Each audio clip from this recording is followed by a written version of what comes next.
with Rodney S. Wagner, 4134 Markin, M-A-R-K-I-N Drive West in Jacksonville, Florida, 32211. Between Helen Earley of the Oldsmobile History Center. The interview was on Friday, May the 15th at the Oldsmobile History Center.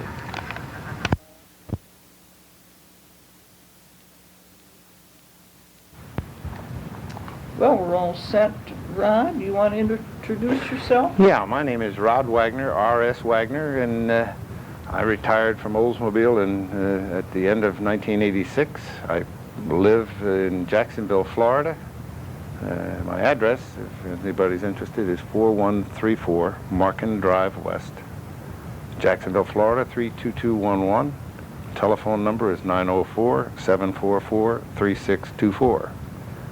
Since retiring, from the job as a senior dealer facility planner here, I've started my own business, Efficiency by Design Incorporated, so I can continue working with dealers in an area that I really loved, and that's facility planning. So, Rod, why don't you start when you hired individuals? What was your job? Who you work for? Well, in 1948, I started at General Motors Institute and graduated from General Motors Institute, the Dealer Cooperative Program, which was a 2-year program.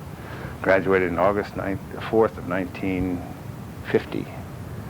And I went to work for a Chevrolet dealer shortly after I graduated, and let's see, that was 1950, yeah.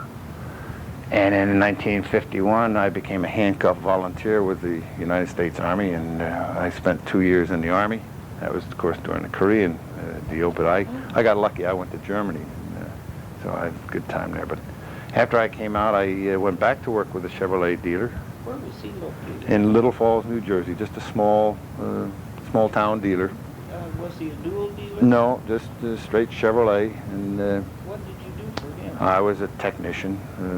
Now, what does a technician do? Pushes wrenches, Okay. fix cars. I did his then automatic transmission, which is Power Glide, which is simply mainly just 2 fans and a bucket of oil type of transmission, but not very complicated, not as complicated as the transmissions today. But it was the start of automatic transmissions for Chevrolet division. And towards the end of 1953, I went with a Packard dealer, Packard Studebaker dealer, worked on Packards and Studebakers, did their automatic transmission work there. And, still in this town? No, this was in Montclair, New Jersey, and the dealer's name was Lane Segrist, Packard Studebaker. Do you remember how much you earned for that type of service? Yeah, boy, I made the tremendous salary, like I think it was something like 65 cents an hour. No, wait a minute, no, it's more than that. It was more than that. And when I first started working in the dealership in 47, I was working in a tire recap shop. And this was the dealer that sponsored me to General Motors Institute.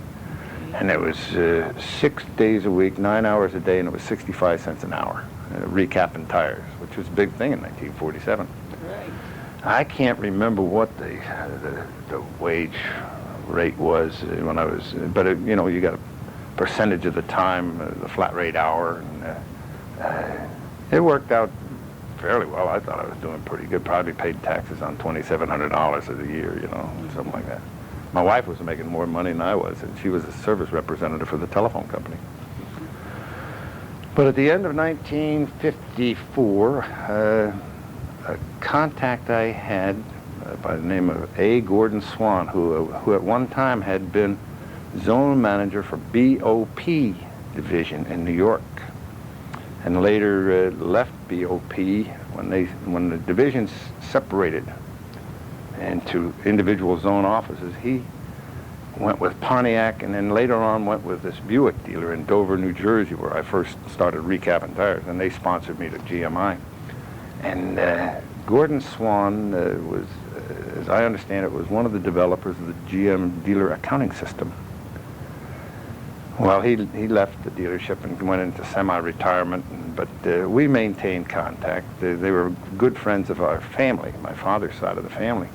What is the GM dealer accounting system? Well, that's the accounting system that all GM dealers use, and throughout the organization. It's a standardized system? Standardized system of accounting, and it was developed specifically for GM dealers, and I think it's used pretty universally now, but there might be some changes, I don't know. You had mentioned BOP. Buick, Olds, Pontiac. Yes. They were together. Do you know when that started? Well, BOP, as a unified division, as a one marketing group, I believe started when Alfred P. Sloan came in. See, if you read this, My Years with General Motors by Alfred Sloan, very interesting. And you can, prior to Sloan coming in, each division, like Oldsmobile, Buick, Pontiac, it was, I think, then Oakland, would just keep on building cars, you know? They'd just keep on building cars and shipping them out to dealers. And as a result, it was a distribution system that was a disaster, because they were building cars with no demand. And at the end of the year, a dealer might find himself with a 219-day supply of the past model car. But the factories didn't recognize that. They just kept building as many cars as they could. Well, Sloan came in and reorganized that. Set up the distribution system, the initial distribution system, which today is an offshoot of. It's been modified over the years. But Sloan put all, he kept Cadillac, which had Cadillac LaSalle, and he kept Chevrolet separate. But he combined in the marketing operation under one zone office, Buick, Olds, Pontiac. And then later on in 29, as business was increasing, each division went their own separate ways, and each had their own zone office, zone manager, and so on and so forth. Now that happened then just before the war, or just before the Depression? Yeah, somewhere in there. Okay. I don't know the exact dates. I'd have to reread Sloan's book, but it was very interesting. I'd recommend it to anybody that's been in the business and can recognize what was happening. See? Mm-hmm. Anyhow, getting back to Gordon Swan, I was working for this Packard dealer in Montclair, and Gordon had a friend who was a district manager for the Cadillac dealer in Montclair, who was a distributor. At that time, Cadillac had distributorships. And the distributor acted just like a zone office does today. They got the cars from the factory and they allotted them out to the dealers, and they got a cut of the cost, the profit on it. And they had their own, independently of General Motors, district manager and district service manager, or service rep at that time. Well, Gordon found out through this friend of his that worked as a district manager for the distributor that the dealer, the Oldsmobile Cadillac dealer in Plainfield, New Jersey, needed a service advisor. So this was, I thought, a step up the ladder, get out of the grease and the dirt, meet customers and write repair orders. So beginning in 1955, I went with this dealer, and I worked with him through 1955, but to lead into how I got with Oldsmobile, the Oldsmobile service rep was a man by the name of John Eisenhath, J.O. Eisenhath. He now lives in Cleveland. He's retired from Oldsmobile. Well, John came in on a contact at the dealership, one of his regular contacts, and we got to talking, and we found out that we had something very much in common. We both graduated from General Motors Institute on the same day in 1950. He from the engineering course, me from the dealer co-op. I didn't know him at school. But I'd see him every time he came in and we'd chat.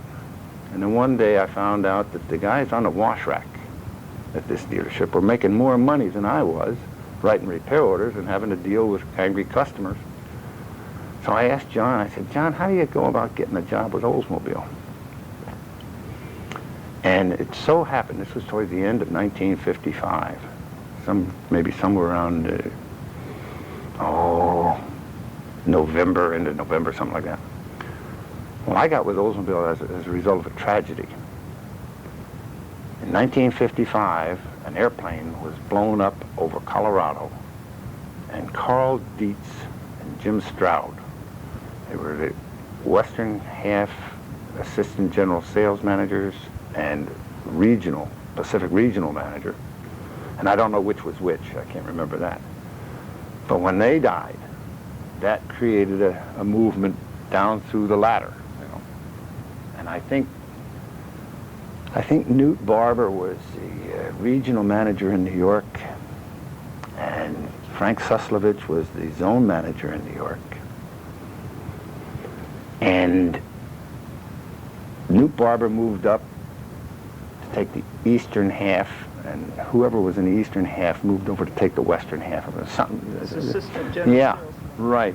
Okay. And as it worked out, one of the district service reps in the New York zone moved over to sales, became a district sales representative, district sales manager. And that created, well, the New York zone operator did not have an assistant to the zone service manager. The new guy on the block was the customer service guy. He answered the phones. So the guy that was on the desk, a guy by the name of Charlie Andrade, was given a district to fill where this service rep had left to become a district sales manager. And that created an opening on the desk in New York. And I went in for an interview and got the job. Well, the training program was very, very extensive in those days. What was that? Give us. Well, I walked into the office on January 2nd, 1956, my first day. And Harley Allen was his own service manager. And we shared an office. His desk was on one side of the office and mine was on the other. And my desk was entirely bare. There was a telephone in the middle of it. And he says, "Now, son, when that phone rings, you answer it." And that was the extent of the training program. Well, you had it all there. That's right. And there was a file alongside where you kept the copies of the owner complaints alphabetically. And when the phone rang, I picked it up and said, "Oldsmobile." You know, somebody started complaining about their car, and I had a dealer list, you know, and I kind of winged it. What type of complaints would you get then? Do you Oh, yeah. Performance complaints or failure complaints, like the transmission in my car doesn't work right, or the transmission burned up, or Major.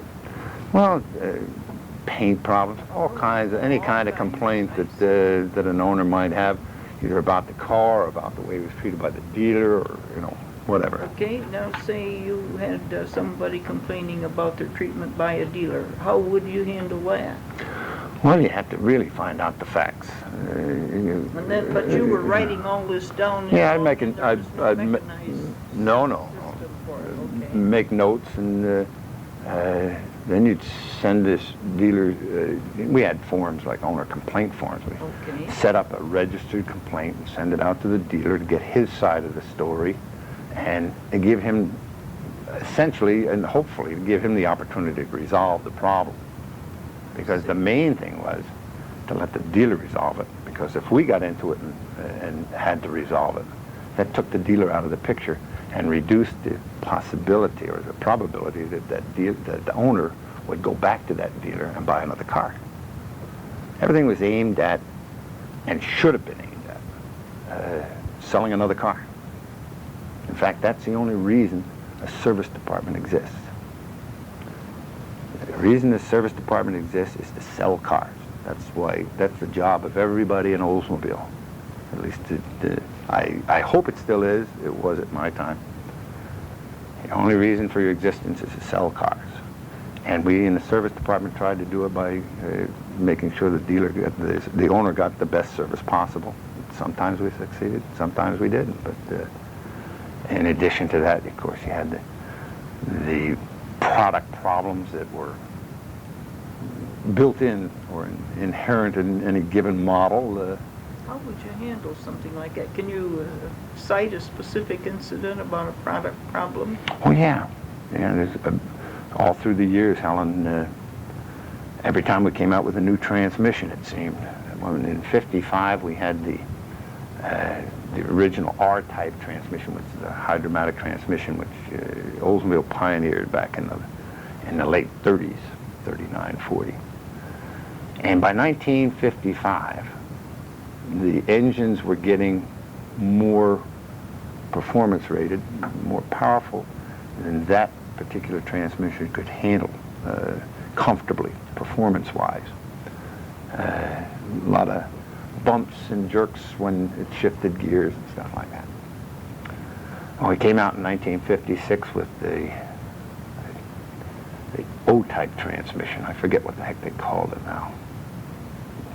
But anyhow, the first models of those that came out had a problem with a part that wasn't machined right. And we went through that problem. What would happen? Well, there was a sprag, a rear sprag in the thing that would flip over, and when it flipped over, the transmission just wouldn't move the car. It would just sit there and go zoom, and it just wouldn't move. But we found out what the problem was, and eventually they got fixed.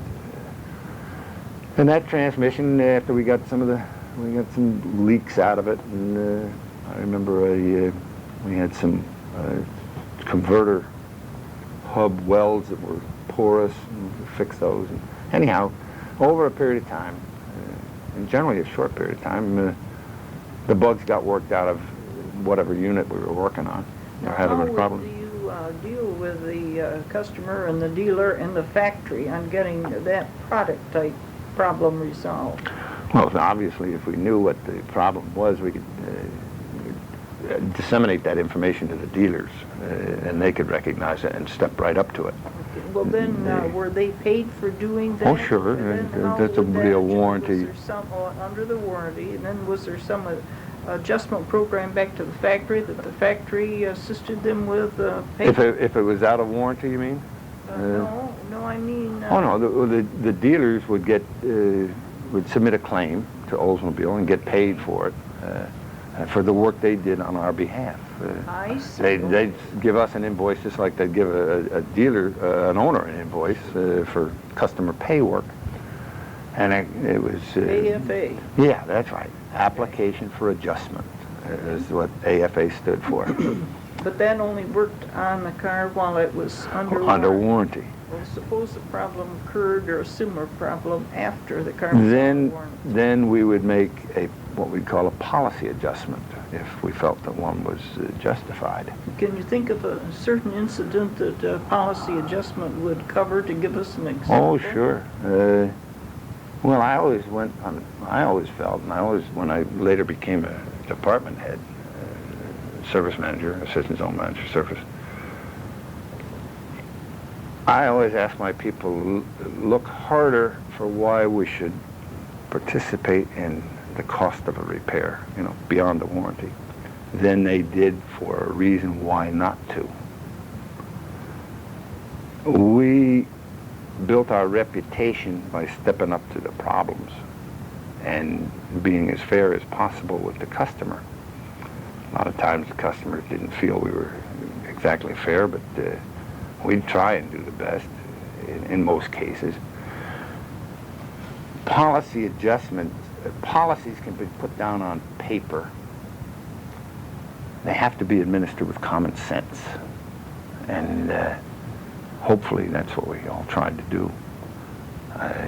Going further ahead, when we got into the diesel engine program, we started putting diesel engines in 1978 model cars. We had some serious problems there, and I think as a division, and far better than some of the other divisions, stepped up to this problem. And I've bought engines at 100,000 miles, simply because what happened to that engine shouldn't happen to an Oldsmobile. And I think that saved a lot of customers for Oldsmobile. But this job in New York, I had that job until about the middle of October of 1956. Now, what did you do in that job? Answered the phone. Just entirely? Yeah. answer the phone, handle owner complaints, and Handle it with the dealer. call the dealer if necessary, and Was and there- then follow up with the dealer if I didn't get his report back as promptly as possible. Do you have any specific incidents where it was a problem handling a dealer? Oh yeah, some dealers took it as a registered owner complaint as a slap against them. Some dealers took it as an opportunity to do something to correct the situation. It was a difference in dealer attitude. Some dealers would get the foreman and what does this SOB want now, you know, or other dealers look at it and get on the phone and call the owner and see what they could do to fix the problem. How would you work with a dealer who was angry and defensive about the situation? Well, I guess it depends on the individual situation, and in some cases, if necessary, you have to have a district service manager, what we then call service rep, go in and personally get involved in reviewing the situation with the owner, get the owner in, bring the car in, inspect the automobile, and then direct the dealer to do what was necessary to fix the problem if it was our responsibility. And back at that time, the service representatives had pretty much just a couple of three concerns. Number one was control the warranty expense. Number two was customer relations. And number three was provide technical assistance to the dealer. Later on, as it should have been, and we didn't have very many service reps at the time. Not too long before I hired in with Oldsmobile in the New York zone, they only had two service reps. One was a guy by the name of Frank McCoy, and the other, I can't remember the other one's name, but Frank McCoy handled everything from the middle of New Jersey up to the Canadian border on the west side of the Hudson River. And the other one handled Brooklyn, Queens, Manhattan, Bronx, and up into Connecticut, and up the east side of the Hudson River, up to about the Massachusetts border. And there's just two guys. And this was in the late 40s. But of course, we didn't have the volume then either. I think Oldsmobile sold 200,000 cars, the best they could build, as fast as they could build them in 1947 or something like that. But the role of the district service manager changed over the years. It changed into hopefully being a business consultant to a dealer to help him do the things that would help him sell more cars. Was his role trying to sell a dealer a training program for Oh, yeah. mechanics too and service people? Well, there was a multitude of roles. We wanted to make sure that the dealer had enough trained people to handle the problems, and because every year it seemed more complexity came along, and so we had, of course, the General Motors training centers, and Now, would a dealer sponsor his men to go to that, or was that? Yeah, the dealer would. imperative Well, each year we had new model training, and that was 100%. Everybody, that was the objective of everybody, of the zone service department, make sure at least each dealer had at least one person in new model training program, which was a training program to bring them up to date on what was new for the upcoming model year. And they could go back and disseminate that information to other people in the dealership. But you had, every time you had a new transmission came out, you had to bring the transmission people in. And originally when the Hydromatic came out, and it was right after the war, and I guess before the war, had a guy up here in Lansing that by the name of Herb Schulte. He taught a 2-week Hydromatic transmission training program. And dealers would send them in up here to Lansing. This before we had the training centers, which only started in 1954. But dealers would send their people, their transmission men, up to Lansing for 2 weeks and at the dealer's expense, to study up on this transmission. And we were the only ones in the country that could fix the hydromatic transmission at the time. And our dealers lost it. They let it get away from us by not being competitive, and other people got into the business, and finally, as a result, today you see all these transmission repair places like Amco and the other independents. But at any rate, the dealers would send their people up here for 2 weeks, and as an incentive to get dealers to help defray the cost. Of course, at that time, in 46, 47, 48, cars were at a premium, you know. So the zone would say, okay, you send your man up there, and we'll set up a car for him to drive back, an extra one over your allotment, you know. And bingo, that's the way they got that done. But let's see, where were we? In customer relations and.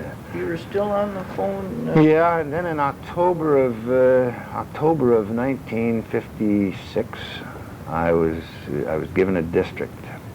Now I had the districts. I think it was districts 5 and 6 in the New York zone. And what area? Which was everything in New Jersey from Port Jervis, which is the northern tip of New Jersey, down to Belmar, New Jersey, which is on the southern shore of New Jersey, and catty corner across the state from northwest to southeast. I had 56 dealers, covered them like a blanket. And at that time, we scrapped we reviewed all the warranty claims and scrapped all the replaced parts in every dealership. Oh, that was part of that program? Yeah, that was part of the service representative's responsibilities to go in and look at the parts the dealer took off the car and said were bad and caused a problem, and confirm that yes, they were bad, or no, they're not bad, and if they were not bad, we'd charge back the claim to the dealer. Well, with 56 dealers, and having to scrap every one of them, it was quite a challenge. When I took over the district service manager, the service rep that preceded me, John Eisenhand, bless his heart, hadn't scrapped in 6 months. And I went to a dealer in Metuchen, New Jersey one time, and I said, okay, I met the dealer, introduced myself, and I said, I gotta scrap a bunch of parts, and they were single line claims at the time. If you replaced a light bulb, you had to complete this whole big long form. And I had a stack of paper 12 inches high, which is the scrapping summaries. And each claim was listed with a dollar amount for labor and parts and so on and so forth.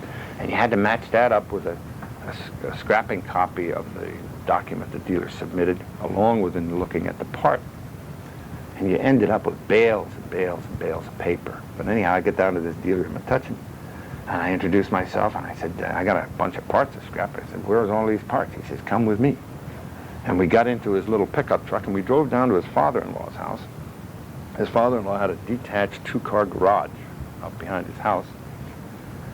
The dealer pulls up in the driveway, and he walks out, and he opens the door, and you couldn't get another spark plug in that place. I mean, it was right to the roof, and it was jammed. And I said, well, at least he kept them. Yeah, he kept them all right, and I can say this safely now because nobody can touch me. I told him, I think the best thing we can do is back a truck up here and get rid of all this junk, and we'll start from scratch. And I checked off all the boxes, no chargeback, no inspection, no nothing, but I got rid of the damn parts.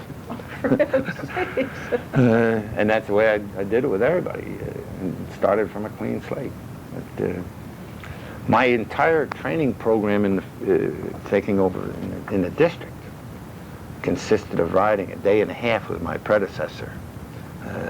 So it was kind of an on-the-job training.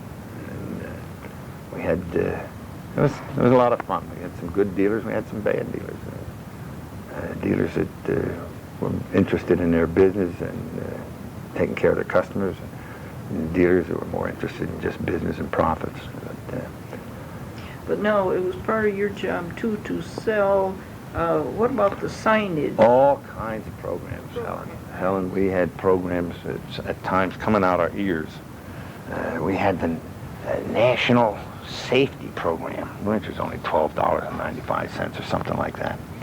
And that came up every year. We had some very good programs. We had some programs that were, not.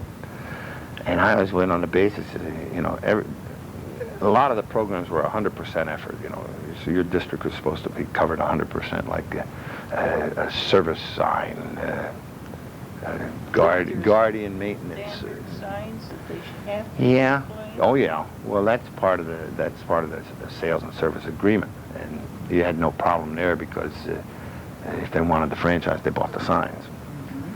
But they'd come out with I remember, that was in 1959 or so, guardian maintenance. It was a little $10 sign, and then it was a sign you hang up over the entrance to the service department. And I had no problem, but essential tools every year. My first real assignment from the zone service manager when I took the field in 1956 was to go out to a little dealer in Basking Ridge, New Jersey, Moffett Chevrolet Oldsmobile, and sell him the essential tools for the 1957 model run. Now this package of essential tools was $421.72. I'll never forget that. So I went out. He was the only holdout in the district. And every dealer is supposed to have essential tools to work on the cars that we're going to get. So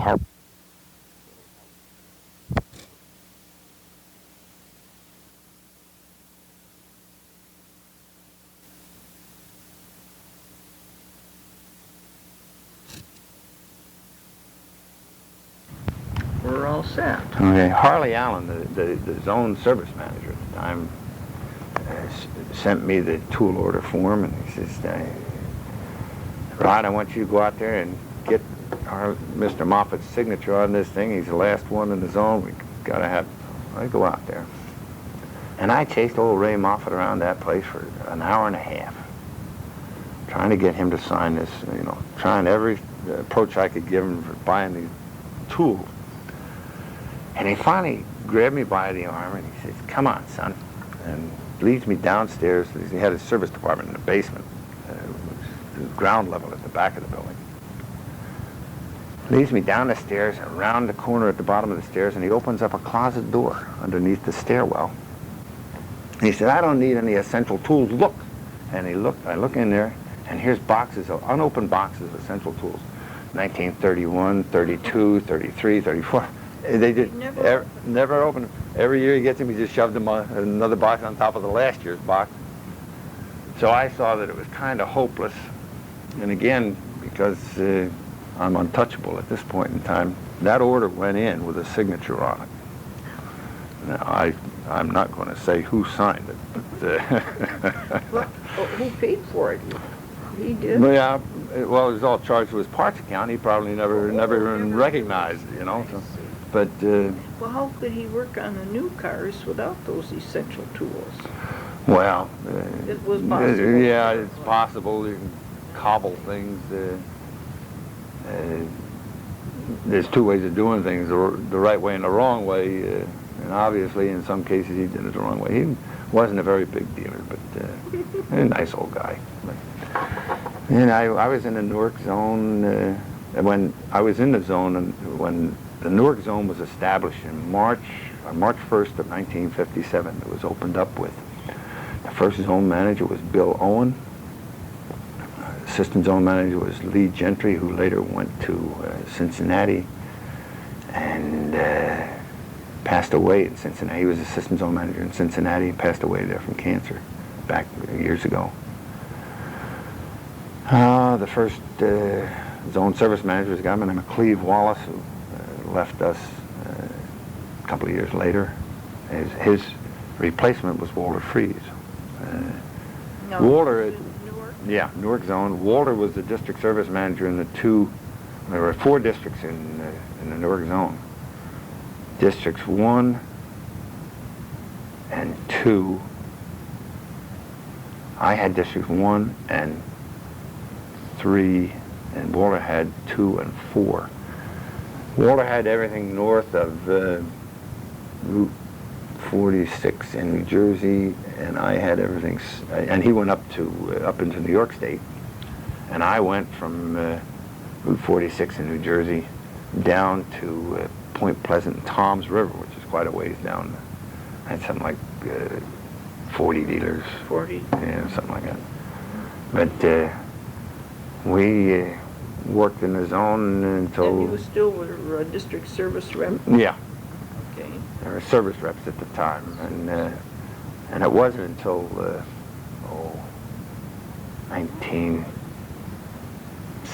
early 70s the title district service manager was applied somewhere in there. How many people were in the Newark zone when it first opened? Well, the department heads, Bill Owen, the zone manager, Lee Gentry, the assistant, Carl Marks, who was the car distributor. Lenny Logan was the assistant car distributor. Lenny had come over from the New York zone. There was Paul Johnson, who was the business management manager. There was Cleve Wallace, zone service manager, Walt Freed, service rep, myself, and there were 4 district managers. Now, did you have women in the office? Oh, yeah. How many? Yeah, I think there was 1, 2, probably 4. And our office was located on 240 South Harrison Street in East Orange, New Jersey, in the Liberty Mutual building. The Newark zone has since closed, as you know. But Yes. yeah, I was in the zone until December 1st, 1961. And I got transferred to Lansing as a result of kind of roundabout way. I was always interested in facility planning, a job that I finally ended up with here in Lansing. And I had done some facility planning for a dealer down in Newark, New Jersey, Burack Oldsmobile, which is in a rather undesirable section of town. And I spent a lot of time on it, on my own time, because I was interested in it. And as I recall, it was a kind of out of date as far as efficiency goes, layout. And it's a good thing probably that the dealer didn't build it. But at any rate, I thought it was the best thing since the steel helmet at the time.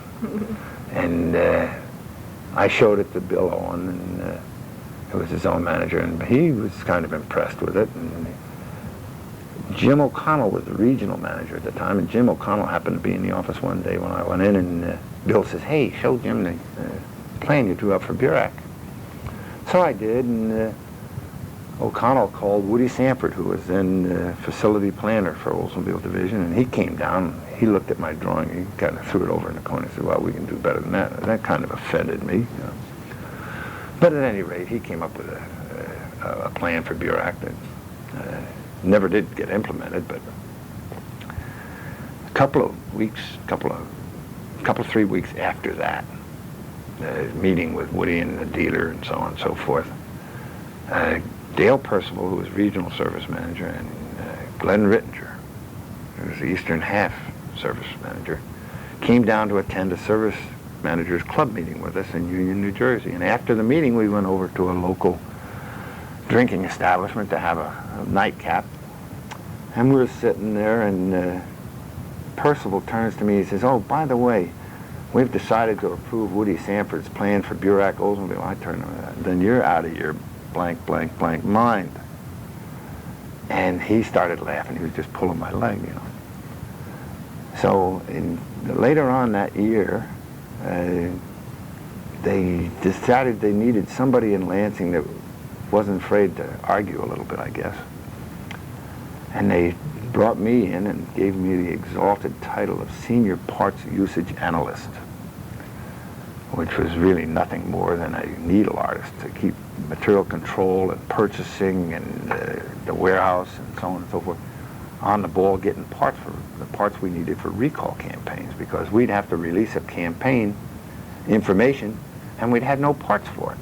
So, and the parts department and purchasing would always say, "Well, the service department doesn't know what they're talking about, we don't have to rush this," and you know. So it was a fun job.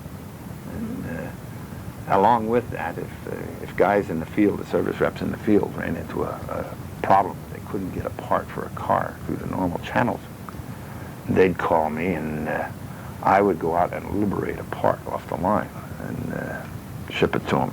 And that was a fun part of it too. All you had to do in those days to pick up a part off the line, I don't really care what size it was, from an alternator to an axle assembly. You walk down the line with a white shirt with the collar open and a tie down a little bit, a pocket protector and a whole bunch of different colored pencils in there, and a clipboard with a pad of blank paper on it, you know. You walk down the line and you see the part you need, and of course there are people who are looking at you. You pick up the part and you look at it and you put it down, you flip through these blank pages, you scribble some notes on the blank pages, and you do that until everybody stopped looking. Then you pick up the part and leave. Oh, dear. Had a lot of fun. Yeah. Well, now, what about the recall campaigns? You mentioned that. Let's talk about that. Well, the recall campaigns, you know, everybody, back when I first started in, they were supposed to be kept very secret. You know, we didn't want to admit that we had made a mistake, and therefore when we called an owner to ask him to bring his car in, we really weren't supposed to say, hey, there's any danger involved. So we didn't send him a registered letter? No, not I don't believe we did at that time, Helen. I don't think we did. Okay. I'm not sure, to tell you the truth. But you did make a phone contact, too. If you had to contact an owner to get him to bring his car in, you were supposed to say, well, we'd just like to look at your car, double check it, you know, and that kind of stuff. It was a kind of a persuasion to get his cooperation. It wasn't any kind of a pressure thing? No. Hey, friend, bring your car in because you're going to crash and burn? No. Yes. No, it wasn't that. And you know, you bring up an interesting point. I don't recall that we sent out letters, but we must have done something to alert people. We couldn't just wait for... Because some people would take more than just, why don't you bring your car in, we'll check it over. They wouldn't do it. That's right. Well, they don't do it in many cases with the letters we send out these days. But what happens now? Say you already sent the person a certified letter, and he has signed that he's received it, so he's aware of it. No, they didn't. They were supposedly sending certified letters, but they didn't get any return receipts. Oh, I see. You know, so there's no indication that... So there'd be no way to check to see. No. The person could still say, well, I didn't get That's right. the letter, even That's right. if the steering wheel falls off. Yeah. You know, we had recall campaigns, and General Motors, I've been told, goes as far back as 1908. Really? Yeah. So it really wasn't anything new when Ralph Nader came out and blew everything out of proportion. But you say prior to that, it wasn't. It wasn't publicized. It was tried to keep it as low key and undercover as possible. Say we got to recall a car. Do you remember any specific incident that you can tell us the story of? Well, probably, I don't recall any recalls in the 57 or 58 model runs, 59. Maybe a little later? 60 model runs, we had lower control arm ball joints. And I know there was more than that, but up into the 84 model run, I think we got absolutely ridiculous with recalls. We had a recall on bending the heater louver, the defroster louvers on F-85 models, so that they wouldn't direct too much heat at the glass, because there's a possibility it might crack the glass. Well, even if it cracked the glass, it wasn't going to hurt anybody. We had this mega 1,000 cars recall. I think we had something like 20 campaigns that year. Those are so costly, aren't they? Yeah, they are costly. And obviously, if you get more than one or two in a year, especially for the same owner, he's going to start wondering what kind of a car he's bought, you know. But there is a responsibility, a very necessary responsibility for a manufacturer of any kind of product. That if he recognizes a product that's going to, or part of that product that's going to fail, especially if it causes a safety condition, it's his moral obligation, really, to do the best he can to get the car back in and get it fixed. Aside from any product reputation considerations. Now, on something like that, Rod, that can't be the dealer's fault. It's a factory mistake. No, that's right. To begin with. That's right. So those would be FAA. Oh, yeah. too. Yeah, sure. They'd be warranty claims. They'd get paid under the warranty. And a campaign never goes out. A campaign never goes out of warranty. If you've got a car that's got, I don't care whether it's got 100,000 miles, 200,000 miles, 300,000 miles, if it has an undone product campaign on it, that claim will be paid no matter when it's done. Even if it's 2-3 owners down the line? Anytime. I Anytime. see. I Anytime. didn't know that. Yeah. It might take a review by a district service manager to find out the details on it, because if a guy puts a claim in with a car with 320,000 miles on it, of course, it's going to bounce. Mm-hmm. But it would have to be authorized. But I see. a campaign never goes out of warranty. So, That's interesting. We've had some good ones, and we've had some pretty bad ones. 1956 model run, we had a plug in the carburetor that would come out while they were driving. A half-inch stream of gas would go out and over the engine, and they'd light fire. Oh my gracious. But most of them have been, with the exception of that fire job, I don't recall ever having to handle a product liability investigation involving a failure of a campaign part, because it was, if a campaign part failed, it was just, you just stepped up to it and took care of it. There's no big deal about it. But I got transferred. I was up here headquartered in Lansing for, like I said yesterday, 2 years, 2 months, 12 hours and 38 minutes. And I went back out into the field as assistant service manager in the New York zone. This was right after they had established the position.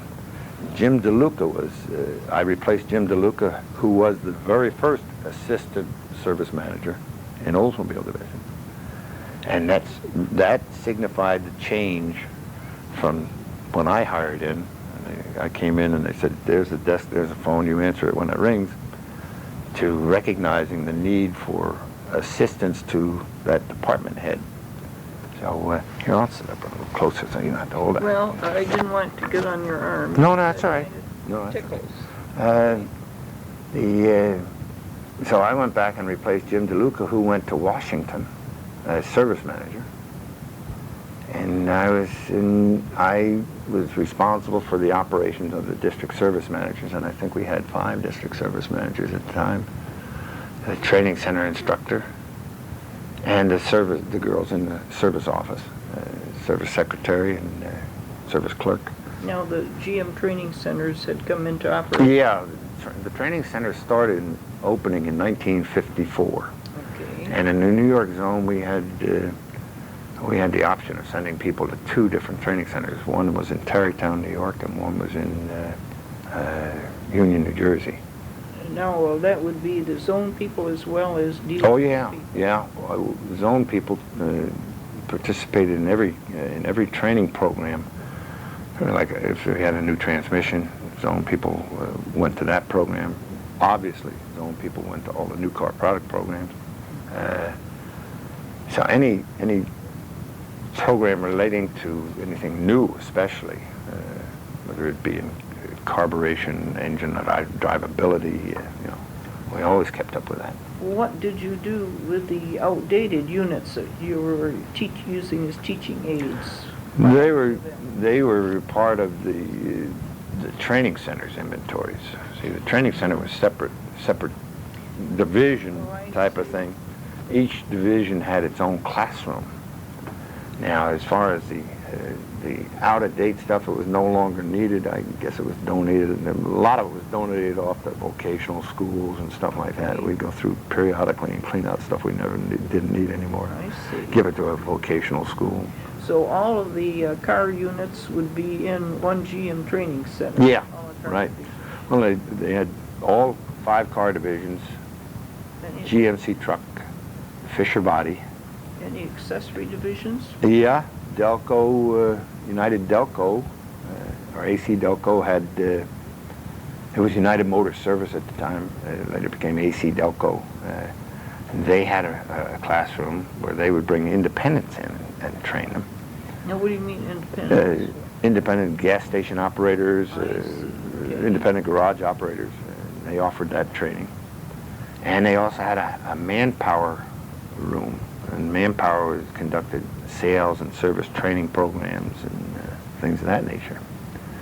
So it was a pretty complete package. Mm-hmm. And nice facilities. They were the best in the business at the time. Had a big auditorium. We used to hold our service managers club meetings, bi-monthly meetings, service managers from the surrounding district. Well, then would there be an opportunity to, like you as a district service rep and you were having a problem with a dealer, a big dealer, like maybe trying to sell him a program or some argument on an AFA, was there a training program on how to overcome an obstacle like that? Oh yeah, well, not dealing specifically at say a given warranty problem or something like that. But we were given the opportunity. I can remember one of the best programs I attended. It was very helpful to me. I think it was a 4 half-day sessions with Dale Carnegie, the art of salesmanship or selling, and it was very helpful. And we had other training programs in management, and, things like that. And later on, they had these manpower conferences, and they'd bring in service managers and service advisors, sales managers, salesmen, and they'd have maybe 1, 2, or 3-day programs, and they were all right, but mainly they'd have these service managers conferences, and it was get everybody together, and Bill, you tell how you do it, and Sam, you tell how you do it, and then a lot of talking. In 1972, somewhere around there, in the early 70s,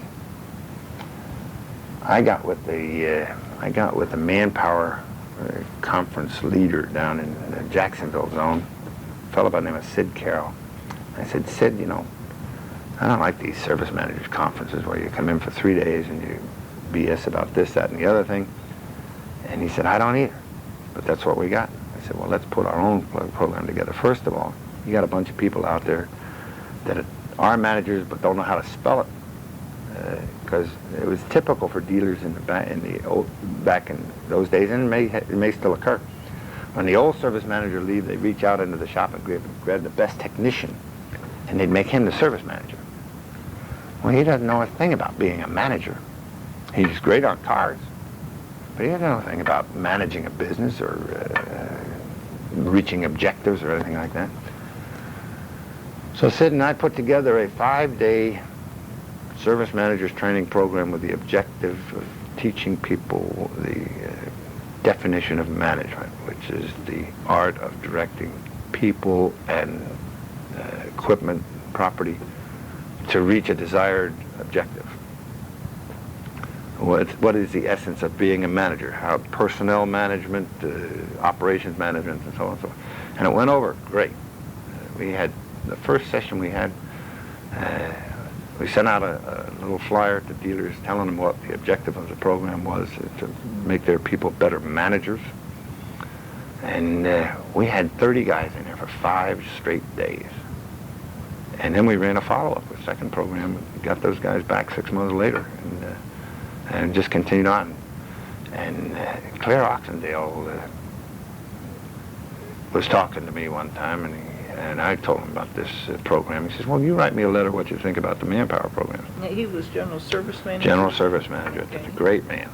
And I wrote them a letter, told them what I thought about the manpower conferences. I thought they were out of date. They meant well, but they were out of date. And, a short time after that, in 1974, GM started the General Motors College of Dealership Management.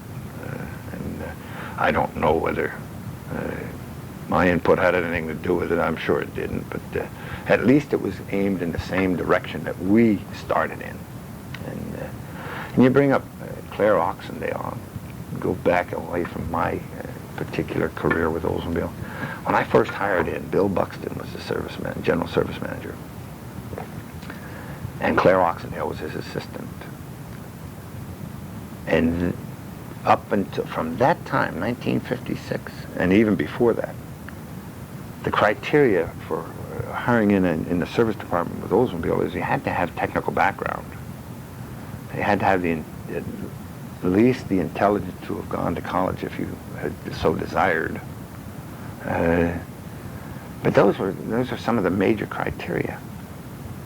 Other divisions would hire a guy in that didn't know which end of the screwdriver to hold, and hire him in as an assistant car distributor, then send him out to be a service rep.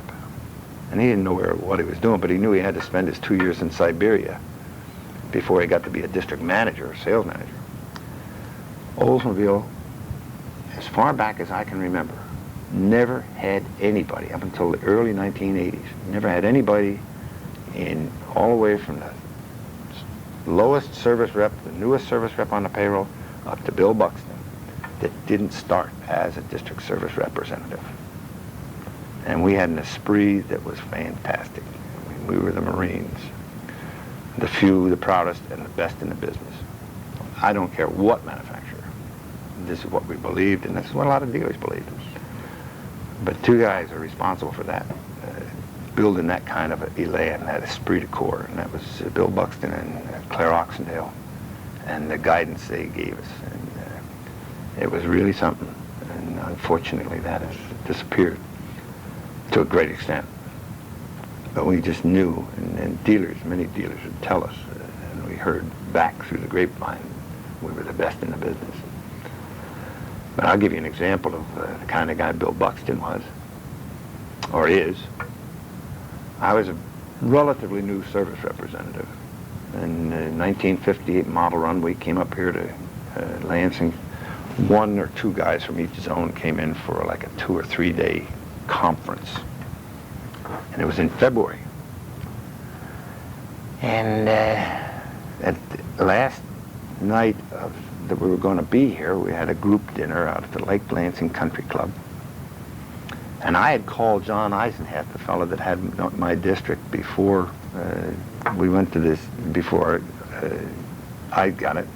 And we set up to have him come down to the Lake Lansing Country Club, or the Lansing Country Club, I meant to say, and meet me after the dinner was over, and I'd go out and visit with he and his wife, and, you know, share old times and have a toddy or two.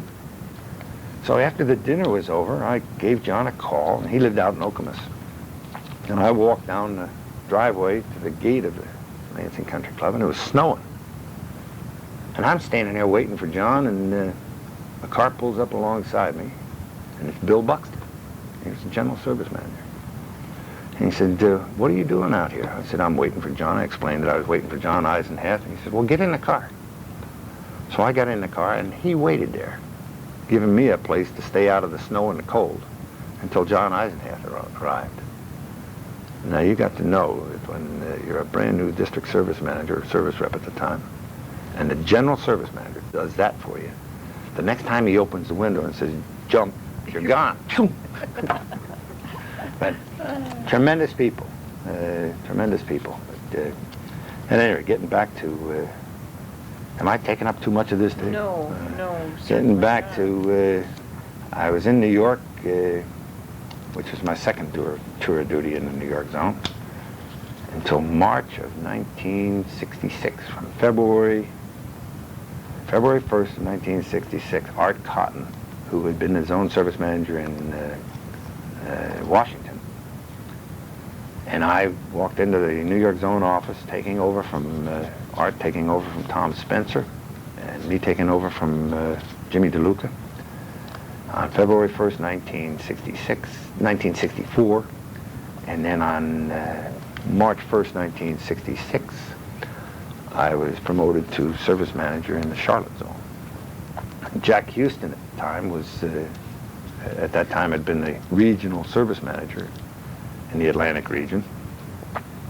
And on March 1st, he was promoted to Assistant General Service Manager East, replacing,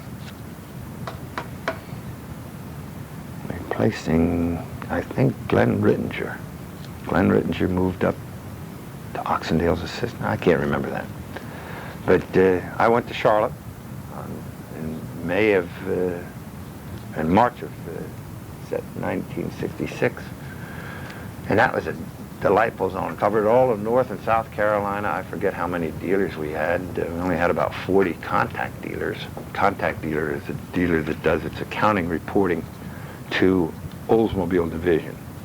Or if it's a Chevrolet contact, it used to be Oldsmobile Control. Well, they did away with the control word because of its negative connotation. But it's Oldsmobile Contact or Chevrolet Contact. And that contact setup runs, if a dealer is a Chevrolet dealer, he's Chevrolet Contact, no matter who he's dueled with. If a dealer is a Pontiac dealer, dueled with Oldsmobile or anybody other than Chevrolet, he's a Pontiac Contact. Then it's Oldsmobile Contact if they're dueled with other divisions other than Pontiac and Chevrolet, and so on down the line. Then it becomes Buick, and then finally Cadillac. Cadillac doesn't have many exclusive dealers. But North and South Carolina, we had the zone manager when I got there was Emmett Ryan. The assistant zone manager was Alex McConnell. Business management manager was Yates Ross. I was the service manager. I replaced Don Francis, who I'd known since 1962. The car distributor was Old Timer. Gosh, I can't think of his name now. But we had Steve Underwood, who recently retired out of the Memphis zone.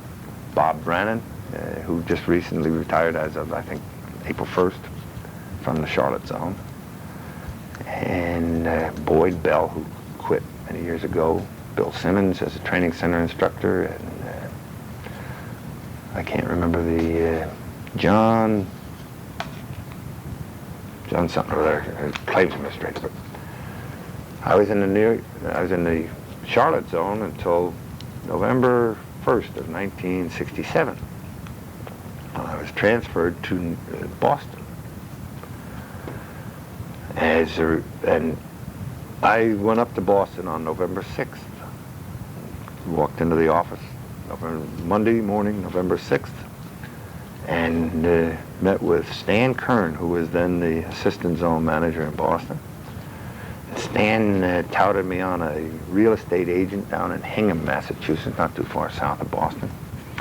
I went out and picked up a company car and drove down to the real estate agent's office. And when I got there, the real estate agent office, and agent and I were chatting for a few minutes, and then he said, "Oh, by the way, there's a telephone call from Stan Kern." So I called Stan and I said, "What's up?" He said, "What are you doing down there?" I said, "Well, I'm looking to buy a house." He said, "Why are you buying a house in Boston area?" He said, "Say again?" You know. He says, "Come back here, give us back our company car. You're going to New York." Between 8 o'clock that morning and noontime, I had been transferred from Boston to New York. So, I dashed back and gave him back his company car and went to New York. The zone manager there was Bob Teeter, who was the zone manager in the Newark zone when I got transferred to Lansing back in '61. He was then zone manager in New York. And now you were still service rep or service manager? I was then the zone service manager. They didn't change the name of service manager to assistant zone manager service until somewhere in the late 70s, I think it was. Maybe very early 80s, I don't know. I don't remember that. It did mean that you went from a 7 to an 8 classification. Oh, which yeah. was nice. Yes. And but at any rate, went into New York and was in New York zone from November 1st of 67 to June 1st of 1969 when I was then transferred to Charlotte, or to Jacksonville rather. Did it bother you? Was it difficult to move so often, Ron? No, not really. It didn't bother me. I had a little problem, especially with northern schools with my daughter. Found that the southern schools were much better. Mm-hmm. But at any rate, there was, you develop we moved 5 times in 7.5 years. Our first move was in 61, our last move was in 69. And it does great things for keeping the house clean.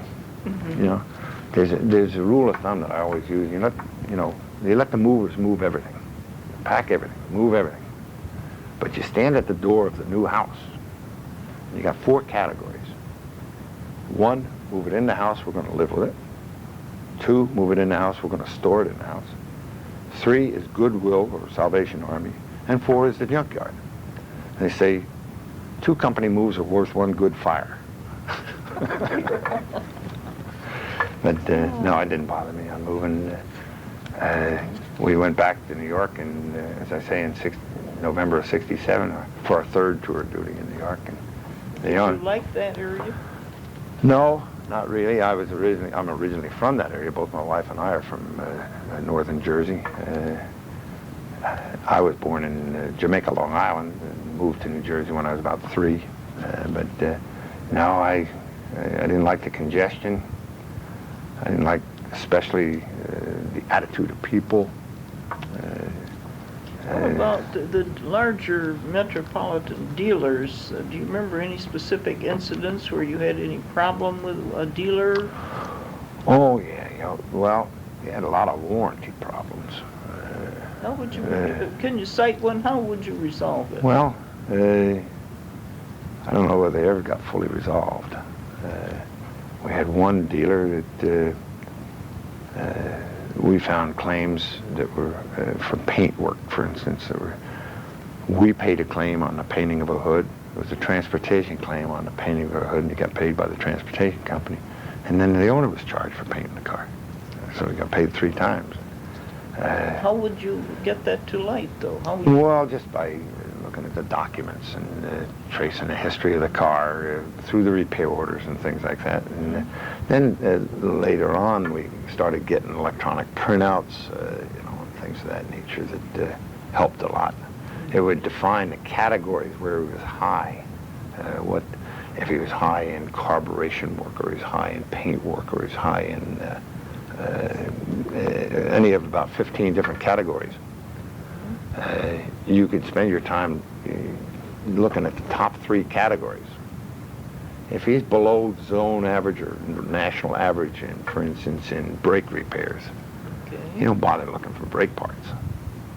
If he's above average in transmission repairs, he's number 1. His biggest expenses in transmission repairs, you go for where the transmission repair. You go, I want to see all the claims involved in transmission repairs. And then you look at parts, and if he's been replacing it, and you got to break down labor and parts usage. And if he's high in parts usage, you can generally find out that his people didn't really know what they were looking at when they were overhauling the transmission, so they were just replacing everything. See? So that was a big help. And you still had this program going where you had to check over the parts? Oh, yeah. We established many self-scrapping dealers that had, over a period of time, maintained an average expense below zone average or below national average. And therefore, we didn't pay attention to them so much. Monthly figures would tell us if he started getting out of line. But if he was not a problem, why spend our time there? Spend our time where the problems were. Well, somebody that had an overage on scrap parts, how would you handle that? Charge it back. But, I mean, you'd have to have some basis. Yeah, well, you'd look at the parts and say, hey, this part didn't need to be replaced. So you charge that part back. And of course, a lot went into the documentation of his claim. Yes. We insisted that we would like to know, written on the repair order, what the customer complained of, what was found wrong that caused that complaint, and what was done to fix it. The complaint that caused the correction. And unless we had that information, we were justified in most cases in not paying the claim. I see. If a guy brings a car in and he writes down check transmission, and the cause is slipping, and the fix is overhaul transmission, that doesn't tell us anything. It could be slipping because it's low on fluid. And just as an example, I would charge that claim back because it doesn't tell us a damn thing. It doesn't justify an expense to us, nor does it justify, more importantly, an expense to the customer if the customer's paying the bill. And another thing about it was that, say he brought this car in with this problem just before the car went out of warranty. And they found a minor thing that may be causing a leak, a leaking hose connector, tube connection or something like that. And they fixed it. The guy gets his car back. And down the road, maybe another 10,000 miles, he has a major failure on that transmission. He's out of warranty now, and he's looking at a $1,000 bill. He's got all the justification to take a dealer right up the courthouse steps and say, hey, Mr. Dealer, you're going to fix this car because here you worked on it then, and it failed 4,000 miles later. And the dealer, what can the dealer say? He said, well, I only tightened a hose or did some other minor type of thing because there's no information there. Mm-hmm. So it was as much to protect the dealer as it was to protect the, I can't say it was as much, but it certainly protected the dealers to some degree, as well as telling us why we should pay the bill. So, you know, the example I often use is if you're going to have a guy look at the roof on your house, and he comes back and it's a fixed roof, it gives you a bill for $600, you're going to ask him, well, what'd you do to fix the roof? Well, I'm going to ask you, what'd you do to fix this unit? You know, so. I see. That was a constant effort, and the answer to warranty problems is if you don't want warranty expense, build a better car.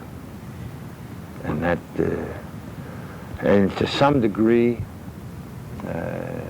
quite honestly, I think bean counters per se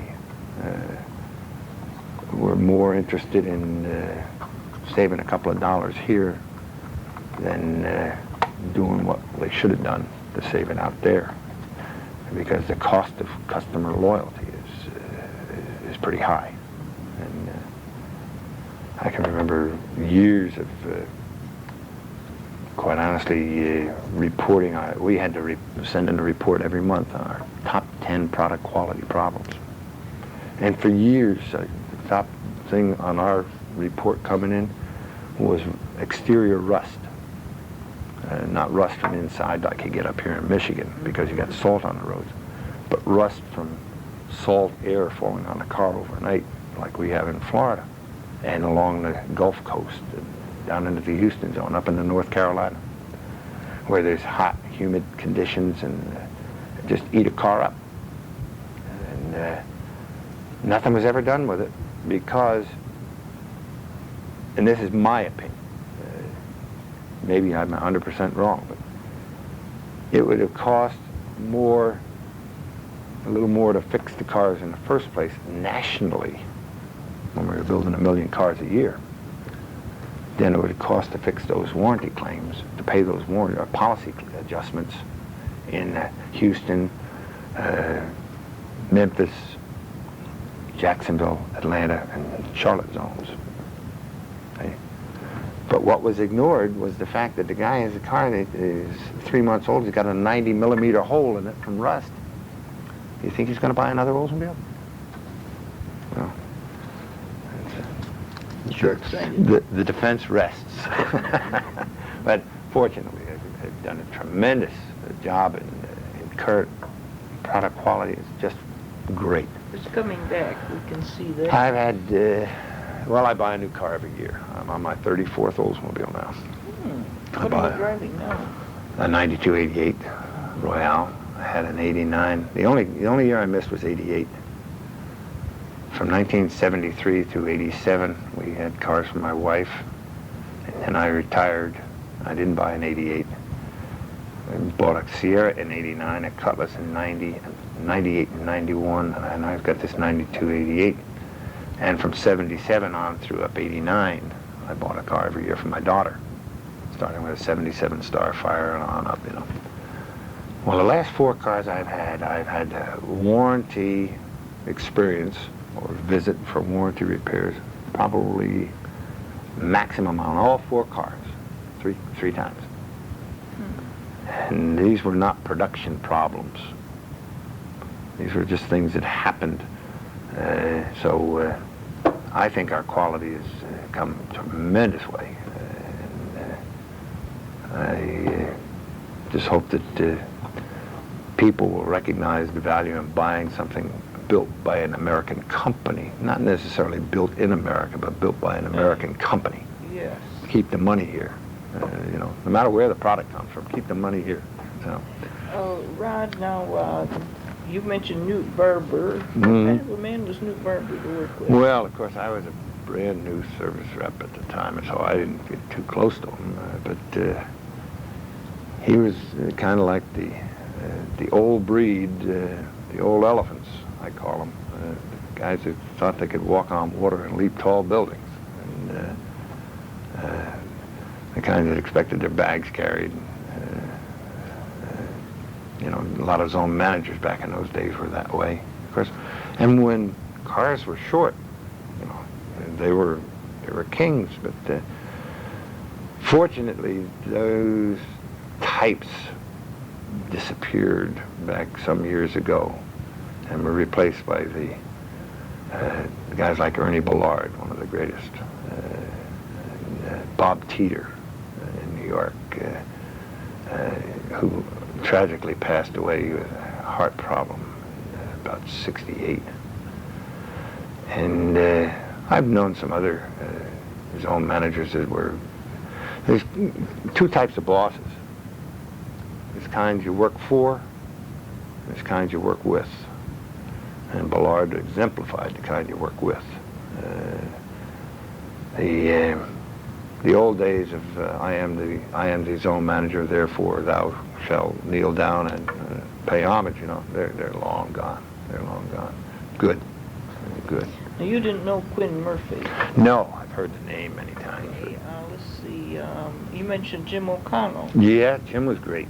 Jim was great. He was kind of a guy you could talk to. Unfortunately, he had a problem too, a disease, alcoholism, and later committed suicide after he had retired. Yeah. But when I knew him, he came in on what I call Black Friday. You want to have this on tape? Black Friday was when they fired everybody out of the New York zone office back on December 28th, 1956. Now, I do remember there was a warehouse with a lot of cars stored that hadn't been sold. No. Frank Susovich was the regional manager. And who was the assistant sales manager then? George Clemison. Oh, yes. George Clemison. Oh, I'm trying to remember the zone manager's name. Oh, gosh. It'll come to me. But anyhow, on Thursday night, December 27th, we got a call from Duke Reeves, who had replaced Jim Nolan as assistant zone manager just a couple of months before. Jim Nolan went to Philadelphia as zone manager. Duke Reeves came in, and he was the assistant, and Thursday evening, or Thursday afternoon, I got a call from John Eisenhalf, I think it was. No, I got a call from Walt Freeze saying, hey, did you hear what happened? Thursday morning, I had been over at a dealership in the Newark zone, and Harley Allen was there that afternoon, or late that morning. Harley Allen was the zone service manager. And he got a call from the zone office to come back to the zone office, which is over at 1775 Broadway at the time. And he went back, and then Walt Freese called me later on that afternoon. He says, you hear what happened? I said, no. They fired Frank Suslovich, Ritzel was the zone manager's name, Harley Allen, the car distributor, and Cliff Leet, who was a district service rep, and district manager Eddie Howard. They were from the Albany area. They had fired them that afternoon. My God, it was like lightning struck. So I went home, and I got a call from Duke Reeves about 8 o'clock. He says, we're having a meeting in the zone office tomorrow morning at 8 o'clock. This is Friday morning.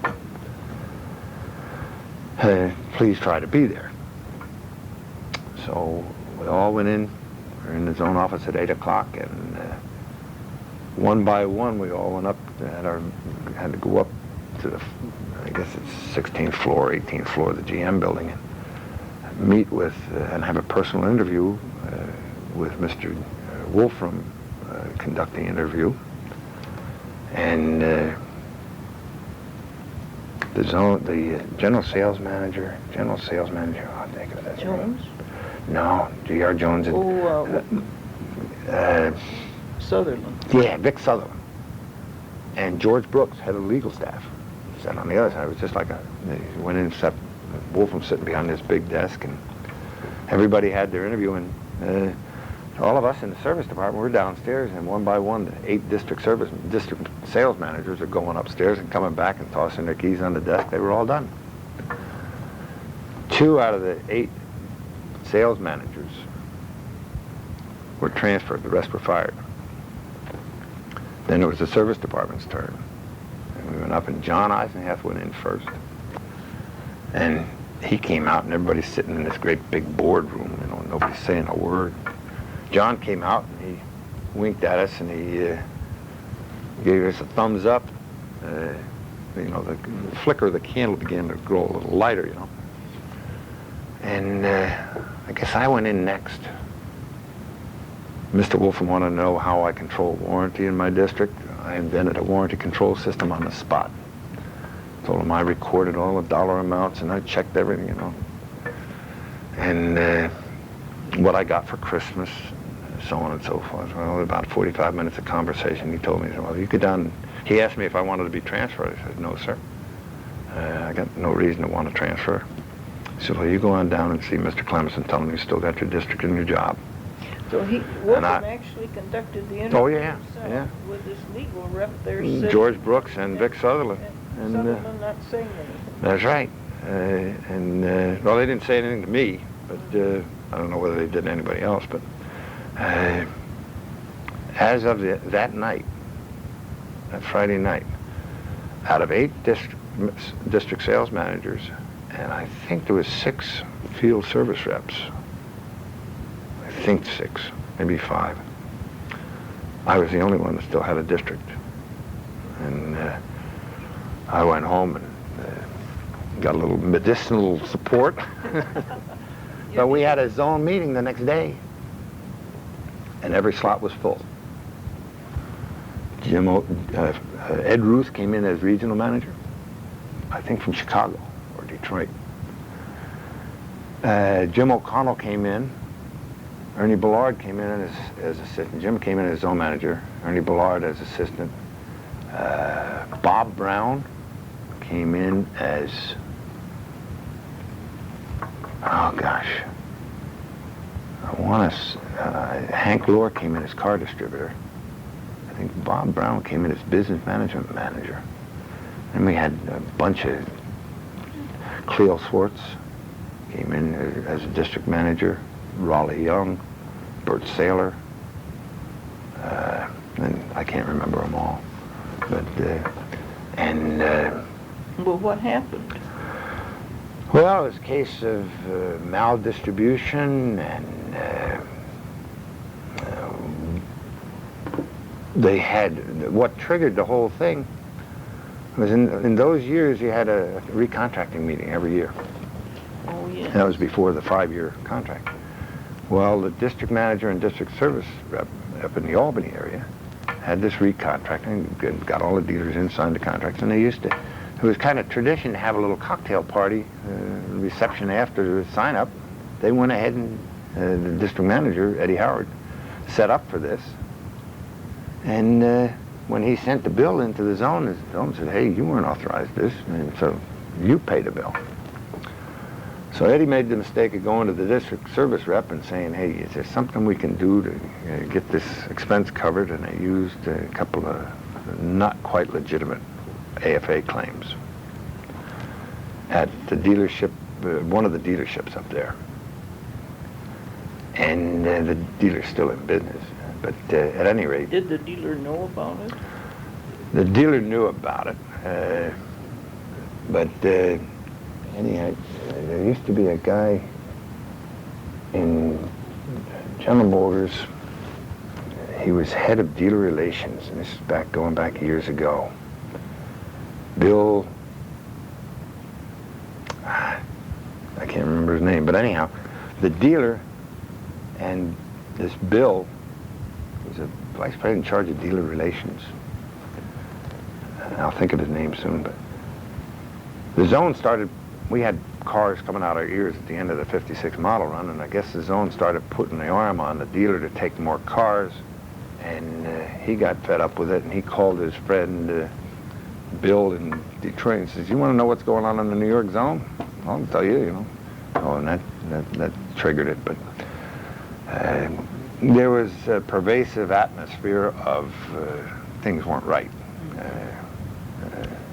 I looked at a couple of paint claims the first time I made contact at the dealership in Linden, New Jersey, and they were claims for painting entire automobiles.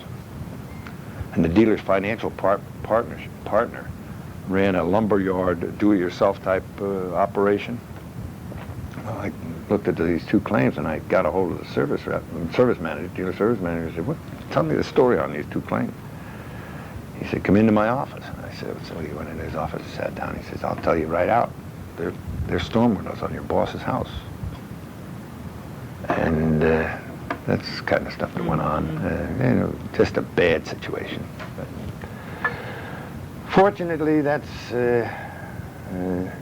I don't know that would ever happened again to that point. You know, it started out after the war when the cars were hard to get, and the dealers would pay anything under the table to get them, just like they'd charge anything under the table to sell them. And that set it up where you know, the Oldsmobile field people were in the catbird seat. You know. In fact, the dealer I worked with when I went with Oldsmobile, he says, Nick, I called him when I had get rid of my first company car. I asked him, I thought I was doing him a favor.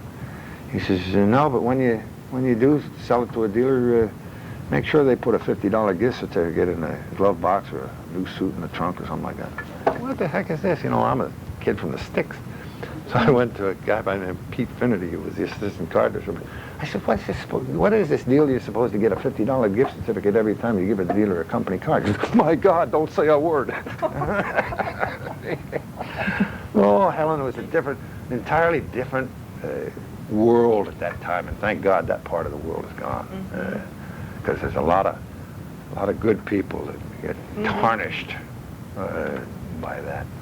Well, now who was Harry Banks? Wasn't he assistant sales manager for these? No, I don't recall that. He was a regional manager in the central region. Oh, yes. Did you work for him? No. All of my field experience has been in the Atlantic region, in the New York or Newark zones, and in the Charlotte zone, and in Jacksonville. You mentioned. Yeah.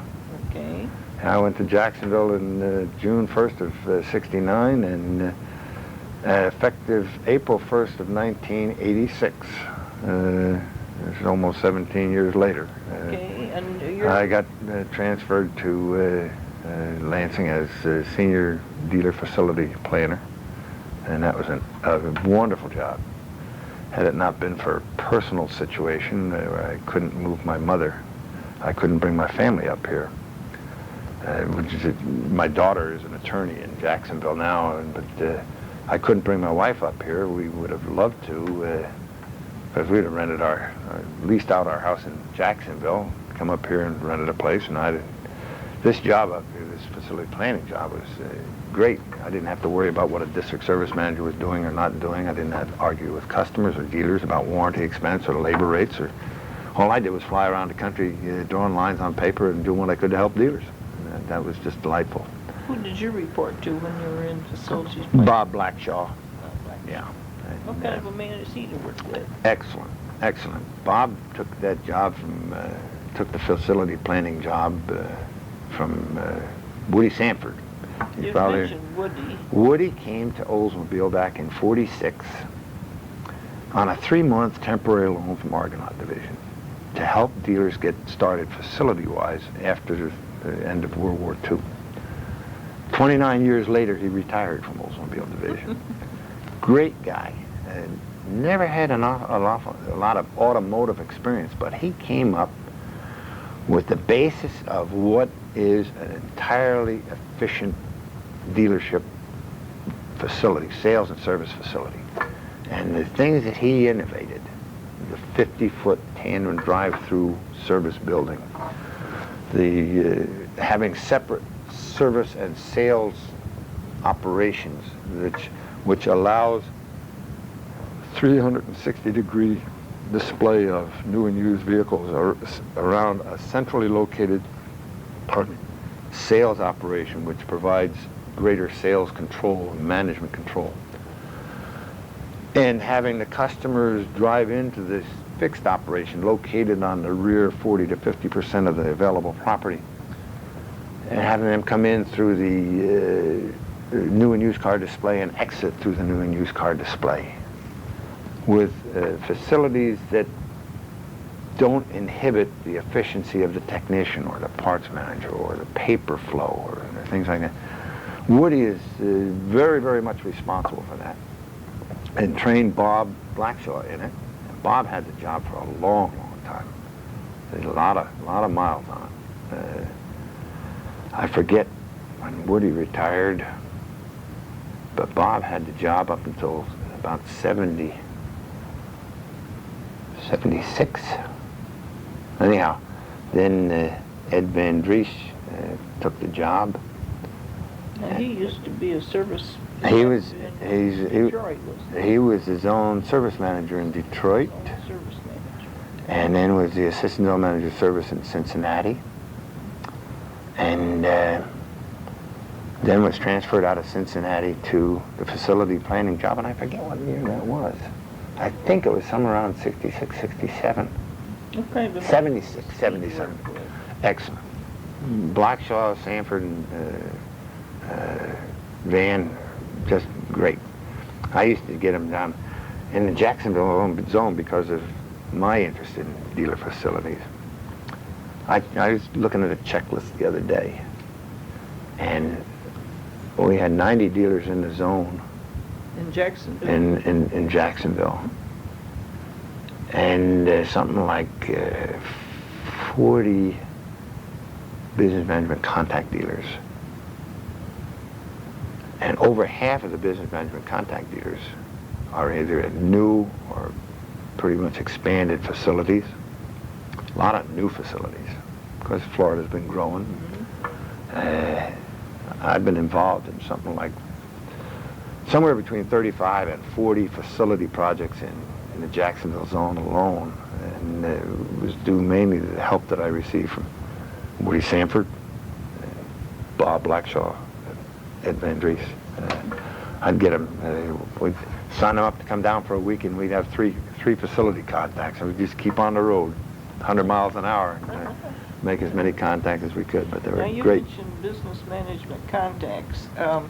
Were the facilities dualed with another line? Like I mentioned earlier, if they were dual with Chevrolet And if it was Oldsmobile Chevrolet dual, Chevrolet would have been the contact Yeah, division. but what does that contact mean exactly? Accounting, just The accounting, accounting right. system. The Okay. accounting system, the parts accounting system goes through Chevrolet, if it's a Chevrolet contact. Yes. All the bills to the dealership or the payments from the dealership go to Chevrolet or back, or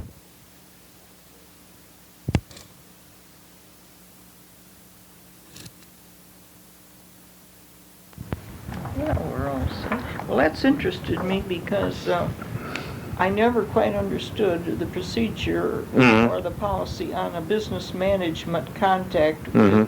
with a dual dealership. and the contact dealer division also has the right responsibility for going in and it's not that the other divisions can't do it, but generally the contact division goes in and conduct sales and profit forecasts with the dealers, where they review the dealer's financial statement and point out areas where it's below average or above average, or try and make recommendations on a business management consulting basis to help the dealer improve his business, and when he improves his business, he sells more cars, and that means more cars sold by the factory. So, But now you say it's an old business management contact, but Chevrolet could come in, but no, if it was a Chevrolet Olds dual, Chevrolet would automatically be the contact division. oh, I see. Right. If it was an Oldsmobile Pontiac dual, Pontiac would be. It goes in the Chevrolet, Pontiac, Oldsmobile, Buick, Cadillac. Oh, I see that lineup. Right. Chevrolet is first contact division. Pontiac is the second. Oldsmobile is the third. Buick the fourth. So I if you got a Buick Cadillac dual, Buick is contact. If you've got a Buick Chevrolet dual, Chevrolet is contact. Okay. Well, now what about these duels like Story up here is dueled with Isuzu and No connection. Datsun? No connection. They That's an entirely different operation. Yeah. Oldsmobile is still the contact division for Oldsmobile affairs. Okay. There is no restriction on dealers having more than one franchise anymore. There used to be an effort to try and discourage that, but business-wise, over the last couple of years, it's been pretty much essential in some places where a dealer have another franchise to help them carry on. So. But I think the American industry is coming back, especially with the products we've got coming out now. The Saturn, for instance, the Saturn dealer in Jacksonville in January sold 85 cars, and 65% of the trade-ins were imports. Oh, that's interesting. And this Achiever that's out now, and I think optimistically the management changes in both in the corporation and at the divisional level are going to help. I would like to see them, if they're going to reduce people, I don't think that we ought to reduce it down to the point that we can't visit our customers. Back some years ago, maybe back in the early 80s, those of us in the field were told, hey, don't worry about your non-contact dealers. You have your district service managers concentrate on working with your contact dealers only. We got 90 dealers in the Jacksonville zone, 40 of them are contact dealers, so we're going to ignore 50 dealers. So I told my people, those people out there, no matter how small they are, they're still our customers. And especially up in Georgia where you got some small dealers, I told the district service manager up there, I want you to stop in there at least every couple of months. And even if you don't have a thing to do, stop in and have a cup of coffee, talk about the peanut crop, do whatever. Spend a half an hour with him and ask him if there's anything you can do to help him. That's why we're here, to help the dealer, because when we help the dealer, he sells more cars, hopefully. And it paid off. Because whenever we needed something, we had an owner stranded or something, that dealer would go out of his way to give us a hand. And you didn't have an argument every time you went in, and you had a program to sell, And if the program would benefit the dealer if he used it, yeah, push it. If it's just one of those things you get on a check sheet, you don't think it's going to help the dealer, just lay it out there and say, here's a program, would you like to buy it or not? You know, if he says no, okay, put it back in your briefcase. Do what you can to help the dealer. And we're getting away from that, in my opinion. In my opinion, you know, I have to guard against the idea of change being not good, because I've seen it so many times in dealerships. Well, we did it this way 30 years ago. Why change now? You know, and I'm an old elephant now. We're doing things a lot different than when I hired in and when I came up through the years. But that's not to say it's not right, the changes that are coming along. But I have my reservations about some of those changes, and the idea of, there's been a rumor kicked around that the corporation is going to consolidate all service operations under one service division. When they do that, they're taking away the sales atmosphere, the sales aspect of the service people. Ernie Ballard and I both pretty much agreed that there is no differentiation between the sales and service departments. The service department is just the service section of the sales department. And that's the way I think it ought to be addressed. But, it's been a delightful career. I miss the association with all the good people that I knew in the division and in General Motors. I miss the good friendships that I had established with the dealers that I worked with over the years. And I guess the next thing I miss is a company car over 3,000 miles and somebody putting gas in it. Ron, let me ask you, while we're on the service touch right here, what about the benefit of dealer councils? You know, we used to have 4 meetings a year and a group of dealers. Well, what do you think? I guess it's a good idea. It's always good to get input from your customers. But was anything ever constructively done with it? Is that you could... I can recall one of my first business trips that I made out of Lansing in '62 was as a result of comments made at a dealer council about GMPD parts. And Ken Mix, who was then the parts warehouse manager, and myself from the service department, and a guy by the name of Al Smith, a representative from GMPD. We went down to Kansas City to meet with a dealer down there because he had made some gripe about the parts supply system or something. I forget the details of it. And that's when I first met Don Francis. And then we went over to the Atlanta zone to drive down to Opelika, Alabama. It's a big, wide spot in the road. But this dealer happened to be on the National Dealer Council, and he had made some sort of gripe about parts. Again, I forget what it was, but it was a pretty nice trip. But, I don't know that anything was ever accomplished by it. But it's kind of, I guess, try to soothe feathers. But is parts availability, is that a problem with dealers? I don't know anymore. It has. Oh yeah. If you can't get parts to fix a guy's car, you're in deep trouble. But periodically, it's been a problem. I don't know what kind of a situation it is now. GMPD seems to be working pretty well. They get, in some cases, overnight deliveries. So I don't know. What would the dealer do with these parts now? Like you say, you go in and you check over the AFAs, and some parts have to be scrapped, and some are these parts that aren't scrapped? Are they reworked? Are they usable? What do you do with those? No, the parts that were damaged were defective, which were our responsibility. We'd bust them up and throw them away. Okay. We'd or mark them. For instance, we had a bumper piece of chrome with a unchromed tarnish spot in it, obviously a product failure. We'd whack it with a hammer and it'd go out in the junk. An engine block that we bought under warranty. We'd punch holes in the side of it or something like that.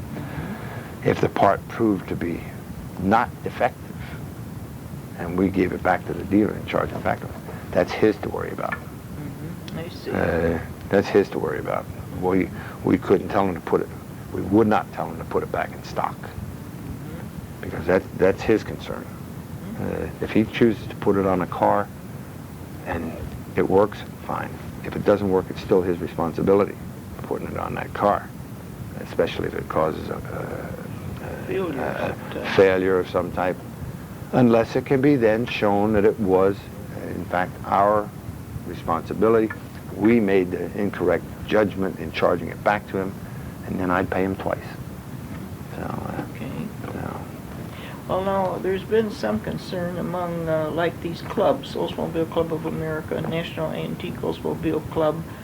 They would really like to get going some type of parts system whereby these good parts the dealers scrap out when a replacement part comes in can be funneled in some warehousing type area that people with 48 Oldsmobiles or 1955 Olds and they need that particular part, where can they still get it? Well, the only place, Helen, that would have no application. No, I realize that, but why the do they thing, scrap good parts is their question. Well, you're talking about parts that they would have in inventory that are obsolete parts. Yes, obsolete parts. Okay. The only way to dig them out is to especially contact the small dealers. Well, there's no way a lot of people do, but the club itself, see, what they would like to get going with the factory is a system whereby when a dealer's got a bunch of obsolete parts, alert this man here, this Olds club head, and his system could relieve the dealer of the obsolete parts. Frankly, I don't think Oldsmobile would go to the expense of doing something like that. No, they haven't. I don't. And the number of instances where you're going to find those parts is going to be pretty limited. And it's going to be limited, in my estimation, to the backcountry dealerships. Okay. Not the big ones. The big ones have got a management, parts manager that's is controlling his inventory and paying attention to his inventory. And if he's got stuff, if he's got stuff charged into his inventory that it's way past model stuff, he's going to get rid of it and get his inventory relieved because he's going to get paid basis on how many times he turns that inventory. And if that inventory is inflated with a bunch of obsolete parts, he's only selling this much. He's not turning it that much. See? Okay. My suggestion to the club would be, if they could, get a list of Oldsmobile dealers and. See, the factory will not release Oldsmobile dealer lists. Yeah, that's true too. That's true too. That's classified information. Yeah. The club has tried to do that. Yeah. And then they're willing to make the contacts themselves. Mm-hmm. Except that you can't really do that unless each person goes to a library and runs down through the classified section. A thought just came to mind. All dealers are registered with the state that they're located in. They get a license to sell cars. Contact the state. That would be like the to get a list of dealers. Department of Commerce, would be, or the Secretary of State. Secretary of State, yeah. Contact the Secretary of State, see if you can get a list of Oldsmobile dealers within that state. Okay. That would be one approach. And I think if you told them what the reason was for it, and gave them an example of the mailing that was going to be sent out, it might work out. Talking about, I don't know whether I mentioned to you when we were talking yesterday about these obsolete parts that this dealer out in Basking Ridge had, John Waring, a guy from Chevrolet. He worked for Chevrolet Division. He came out and bought out this old dealership, been in business for a long time, Ray Moffat's place out in Basking Ridge. He paid Ray Moffat $25,000 for the deal. This is 1957, 58, 59, somewhere in there. It was a real small town, real small dealership in an old town in New Jersey, just south of Morristown, New Jersey, where incidentally Washington and the Continental Army spent a much worse winter than they did at Valley Forge. But when John Waring got out there, he found a big pile of these old parts, new old parts. Boxes of pistons for 1928 Chevrolets and stuff like that. So instead of throwing the stuff away or junking it, he got in touch with some guy from Argentina, where they were still trying to drive those cars down in Argentina because it cost so much to import a car in there. They were patching these old cars together. John sold that pile of parts for something like $12,000, half of what he paid the dealership. Paid for the dealership. He was home free, but there's a lot of, I don't know how many there are anymore, but I'll bet you if you went through the attics of some of these old-time dealers, and the basements of some of these old-time dealers, and had parts books to identify parts. Yes. And first get the price books. First get the price books, because that is going to tell you a part number and group number. Oh, yes. As well as a price. And then you can go to the parts book under that group number and find that part.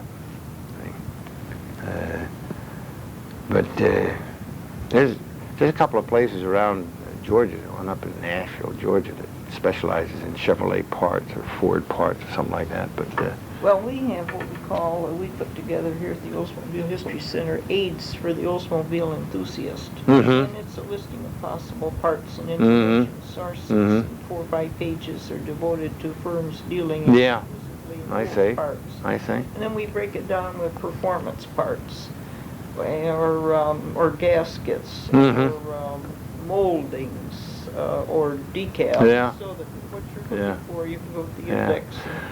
That reminds me, talking about old, when I was in New York, I think it was 65 or so, I got a call from a guy out in Long Island.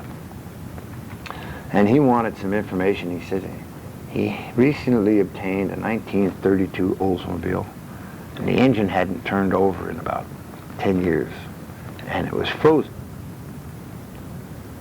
And he wanted to know what he could do to free that engine up without taking the engine apart, because he was afraid he couldn't get gaskets, like head gaskets and pan gaskets. And I said, well, number one, if you have to take the engine apart, you can get gaskets.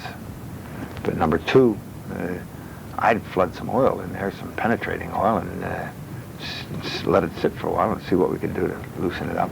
You know, we got to talking about this thing, and I asked him what kind of a car it was.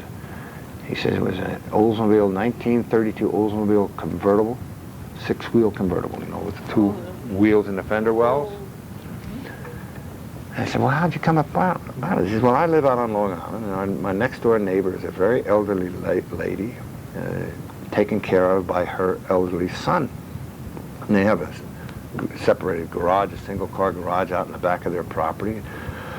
We're not real friendly, but we say hello when we see each other in the yard. And one day, the old gentleman came over to me and he said, do you know anybody who wants to buy an old car?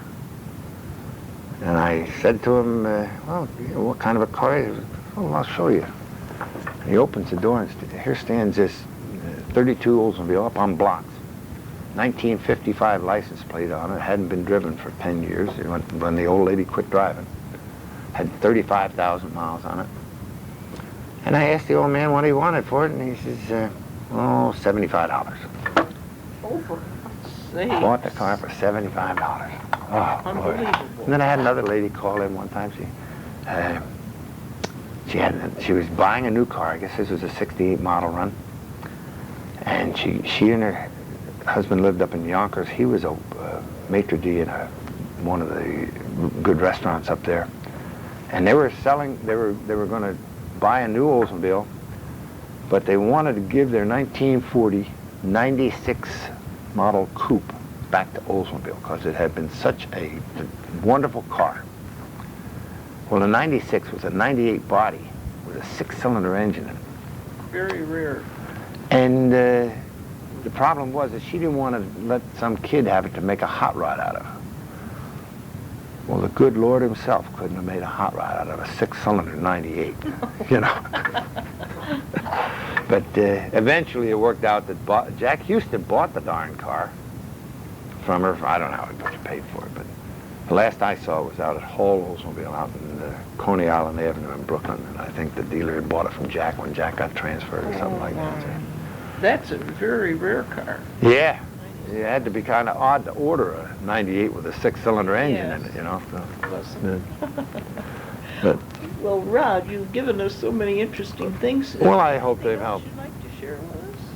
No, I just, I just, as I said before, I think the work that you and Jim are doing here is just wonderful, and I really think that Oldsmobile ought to put some information in the Encore magazine to retirees, saying, hey guys and girls, go through your closets, don't throw stuff out that we could use, even if we have it already, we can use it to trade off for things we don't have, and I can't understand why somebody over there wouldn't do that. We'll approach them again because that's a good suggestion. It doesn't have to be big, No. big article. The Oldsmobile History Center is putting together our family tree, and we need your help. Anything you got to contribute would be appreciated. You know, go through your closets. Don't throw out stuff that you think is. Do you have one of those big old 75 anniversary ashtrays? No, You got one now. thank you. Uh, You sure you're not going to use it? no. I thought sure you'd have one. No, we don't. A set of glasses, I forget what model year they came out in. A set of 4 glasses with the different model Oldsmobiles on them. Yes. They're highball glasses, you probably have them. Yes, I believe we do have that. Yeah. We'd have to, we have 3 storage rooms here. And, Uh-huh. some things like that we don't use right Yeah. along, we store. Make sure you put in this, in any article, that you don't look for service items too, like shop manuals, training manuals. Make sure you note that, because some pack rats, mechanics are all pack rats. We save stuff. We take something off a car. Well, this part's bad, but I can maybe use this part, so we store it away. And that's why dealerships have such a collection of trash around, because it's just inherent in the breed. We save stuff. Well, a collector told me that he had gotten into the, what zone? Was it Newark when it closed? Yeah. And some manuals dated back to the late 40s, service manuals. I would doubt that it was a Newark zone then. Well, it must have been Because- another zone that closed in the east. Yeah. And he was able to buy. Could have been- or Did they close maybe Buffalo? Was there? No. Well, whatever zone, Yeah. he was able to recoup. Did they close the Buffalo zone?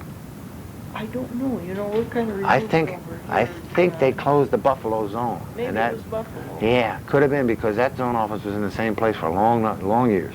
Perhaps it was. Yeah. Well, now, Denver went last year. Yeah. And Memphis, I understand, Yeah. is going this year. So we Talk do about have Charlotte too. I didn't know that, Yeah. but we do have a request in Yeah. for Memphis. Yeah. To see whatever they have. Yeah. to- Yeah. Well, thank you for signing the, Oh, I'm pleased to do it, and I'm just glad I had the opportunity to do it. What happened to my little clip here? Oh, there it is. Okay. Rod, this is a marvelous addition. It's very significant to the Oldsmobile archives, and we do appreciate the time you spent with me. I'll tell Walter to get himself in here and. Please do. Please do. I'm going to shut this off All now. right. Thanks again. Oh, my pleasure, Helen. And I'll look forward to this ashtray. Yeah, it stands about this high. 75th anniversary. Great. And I thought sure you'd have No, it. we don't. We'll look forward to yours.